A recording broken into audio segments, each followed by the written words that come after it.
ہم ان لوگوں کی بات کرتے ہیں جو اس ملک کا خون چوس رہے ہیں، ان پر ٹیکس لگانے کے لیے آئی ایم ایف بھی ان کو نہیں کہتا، کیونکہ آئی ایم ایف ہماری بہتری نہیں چاہتا، ہمیں برباد کرنا چاہتا ہے۔ یہ آئی ایم ایف کا ریکارڈ ہے، جہاں اپنا قرضہ لے کر جاتا ہے وہی تباہی پھیلاتا ہے، اور آئی ایم ایف کے غلام ہر جماعت میں موجود ہیں۔ ایک زمانے میں یہ پورے کہتے ہیں ہم نے اچھی ڈیل کی، نون لیگ والے کہتے ہیں ہم نے اچھی ڈیل کی،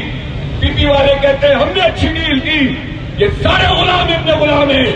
اور اپنے ہمارے اوپر مسلط ہیں،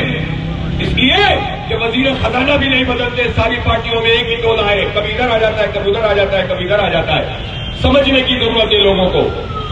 اس لیے ہم سیاست بازی نہیں کر رہے جس طرح دوسرے لوگ کرتے ہیں۔ ہم الحمدللہ عوام کا مقدمہ لڑ رہے ہیں، اس شہر کے حقوق کی بات کر رہے ہیں، تاجروں کے حق کی بات کر رہے ہیں۔ کل انشاءاللہ احتجاج سے ہم شروع کریں گے اور ہڑتال اور پھر ایک طویل دھرنا، یہ سارے ہمارے اقدامات ہیں۔ تمہیں ہمارا مطالبہ ماننا پڑے گا، ناجائز ٹیکس ختم کرنا پڑے گا، اور کیا الیکٹرک مافیا کو یہ سہولت کاری ختم کرنی پڑے گی، اس کے علاوہ کوئی آپشن نہیں ہے۔ آئے بیٹھے بات کریں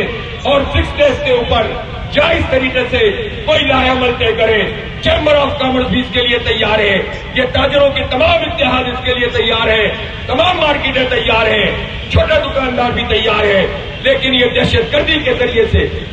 یہ جو ہے وہ